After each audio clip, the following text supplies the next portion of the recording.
Hi everyone, Ryan here, just giving you the heads up before the podcast or this episode starts. Now, this is a second part in the two-part podcast where I explain how you can use the internet and you can use letting agents that are advertising rental properties. You can find them and how you can use some clever, skillful tactics to discover and find out who the owner is, who the landlord is, so you can contact them direct and do a deal. Now, I hope you get some value from this episode. I would love to hear your thoughts. The biggest question every entrepreneur, landlord, and guru wants to know is this.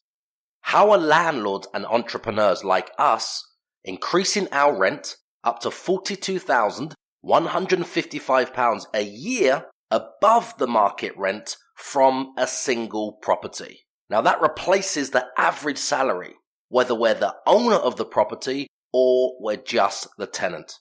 You're listening to Ryan OTTO, and this podcast will give you all the answers. Welcome to the perfect property deal. Now let's assume you don't know the door number.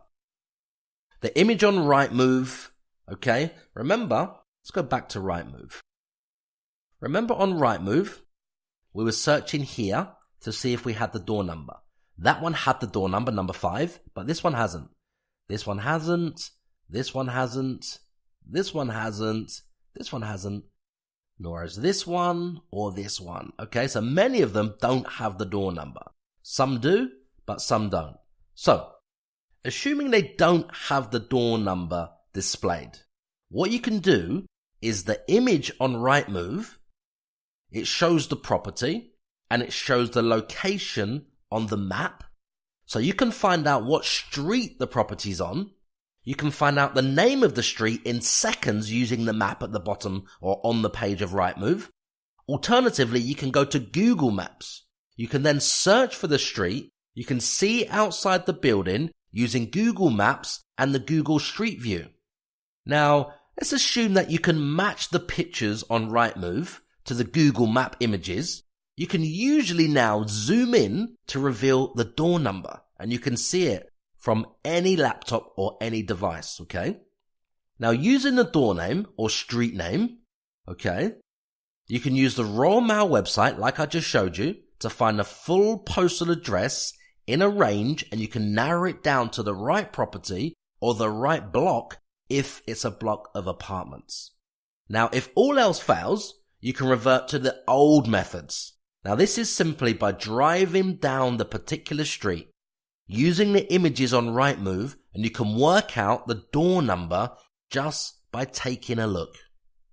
Now, sometimes you will need to use a description in the advert on Rightmove to find out more information, so you can find out the exact location in the street of the property. You can get an idea of the position of the apartment in the building or the floor number it's on, by simply looking at the views in the pictures, look at the location from the pictures, read the advert, read the description, because it will reveal a lot about the property or the apartment. It may say ground floor. It may say views over the park. It may say penthouse. It may say 7th floor. So all of these things in the description are clues for you to find out the door number, okay? So now you have the full address, you have the owner's name that I just showed you for £3 on the land registry search. So what else is left? All you now need to do is go and knock on the door. Simple. Speak to the owner, or if it's a tenant, if it's a permanently rented property, they will usually know the name and the address and the contact details of the owner because it's on the tenancy agreement, right? So let's assume it's not managed by a letting agent. The tenants are in direct contact with the owner, with the landlord. Now that is even better for you. Now you can simply incentivize the tenant, the current tenant, to put you in contact with their landlord, the owner. Now it's absolutely up to you what story you use here. But what usually works is you saw the property advertised to rent on the internet. You wanted to arrange a viewing because you're keen to rent in this particular road for whatever reason. And the landlord will save hundreds of pounds by avoiding those letting agents and those ridiculous fees that are actually banned now. So it's likely that the tenants you're talking to will agree if they were found using an agent and they would charge the overpriced agent's fees, £200 or even as much as £400 in application fees. Now usually you will get the number here, or they will call the owners or the landlord themselves on the spot or send them a message and they will pass on your number to their landlord. Now, if they just say to you, can you just go to the agent? What we found works best here is if you say, the agent charges all of these money for nothing fees, which we all know are banned, but they've still asked me to pay these other fees. So I'd rather share the fee they've asked me to pay them with you if you can just put me in contact with the landlord, who would also save a lot of money by letting directly to me. What do you think? So, how much do you think it will be fair if you just introduced me to your landlord, and if I rented the property successfully, I would pay you £50? What about £100? What about even £200? That's still less than the agent's fees they're trying to charge me. All I need is their number, or if you can have the landlord call me if you prefer that. It makes sense, guys, to offer a reasonable amount of money to the tenant because this is entirely up to you. Remember, every £1,000 in AST rent which you pay, that is worth approximately £3,000 in revenue, which is arbitrage revenue, by taking the property out of the AST market and putting it into the short letting market. So if you can imagine, you've got around about a £2,000 a month margin to play with. So you can offer the tenant whatever referral fee you feel is necessary to get that deal, to get that landlord's number, to get him on the phone, to get him or her to call you. Does that make sense? Now, if there's nobody in to the property or nobody at the rental property, you would knock on the neighbour's door. Now, the neighbours can reveal and they know a great deal about their neighbours, especially the owners, not tenants, the owners. Now, a usual example I'll give you here, what we get when you're knocking the door, this is what you'll probably find. Okay? So they'll say, obviously you're knocking on the door to a neighbour's property. They'll probably say, oh, that flat belongs to Doris. Oh, Doris, she's a lovely lady. But she's had a terrible time with tenants. She's had a terrible ordeal with, these problem tenants. And, I know what she would give to find a good tenant who would just look after her property. She's always said to me she's looking for that. Just some nice people to not give her any hassle. Oh, you seem so nice. I've got her number. Let me talk to Doris, and I'll see if she's coming today, dear. Okay. Now, this is what you'll usually find when you're talking to other people who are homeowners next door in close proximity in the same street. Now, if you're nervous or a little bit too nervous right now to knock the door, you can either pay somebody commission who has those skills that you don't possess at the moment to start whilst you're building your confidence. They will come in time. Or you can just simply have a well-written, carefully or skillfully drafted letter that you can post to them that sets out your interest, and you just send it out in the mail as soon as you see the property available online. But be warned, if you do use the letter strategy, it may not convert immediately. And what I mean by that is it may take until the next relet, which could be in 6-month increments. So it may be in 6 months' time you can convert that deal, not necessarily now. So let me explain further what I mean by that. If you think you get their details online, which takes 3 minutes, you send them a letter today.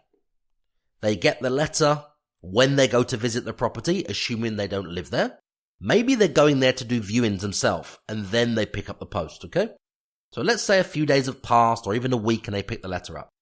All of these days, or the time that's going by, the agent is getting closer and closer and closer to closing a deal with their own tenant they found.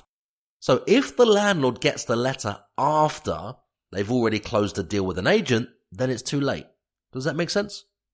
So, let's assume that they got the letter, but the deal had already been closed. Maybe a week had gone by. So you've still got their details.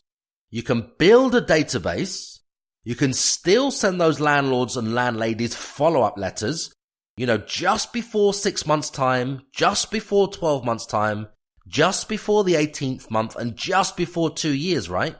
By doing that, you're anticipating when the property may be available again or may be up for renewal in monthly increments. Now, this is positioning for the future, just in case you don't get the landlord to call you now while it's available this time. But it's not a wasted exercise. You're building a list, a database of the full names, the first name, the middle name, the surname, the address of the property, the full address, the details of the property, when the property was available. So you can now build a list and a database in any city you want to compile and build up all of the available rental properties, all of the stock in that city, which in time will fill your pipeline, okay? As long as you send the right messages and communicate with them. So remember, using the tools and education that you're learning in this training, you can take a local AST market rent from £1,000 and turn it into £3,000 using arbitrage, taking it out of the AST market and putting it into the short-let market. So you always have a huge margin to play with, which means you can pay more than any other letting agency can pay, and you can pay more than any other local tenant would pay on an AST. Now, all you really need to do is decide how much you want to earn from one of these deals, and when you're in front of the landlord, or when the landlord's on the phone to you, make the landlord an offer they simply can't refuse, so they choose you. Does that make sense? My friend, if you're not already using arbitrage, what I mean by that is taking a rental property you don't have to be the owner of out of the AST rental market and putting it on booking.com. You stand to lose out on the largest transfer of wealth that's happening right now in 2019. Because every £1,000 of AST rent is now worth up to £3,000 of rent on booking.com. If you're not focusing all of your attention on booking.com right now, you stand to lose. Now you have a massive advantage over the other 2.5 million landlords that are also looking for these secrets. Don't waste that advantage by doing nothing after listening to this talk today. You can join our communities on social media called Ask Ryan OTTO to discuss these episodes and have your questions answered on the next show. You can find us on Instagram, Facebook, YouTube, Twitter, LinkedIn, and Snapchat. I would love to hear from you and know what you liked about this talk.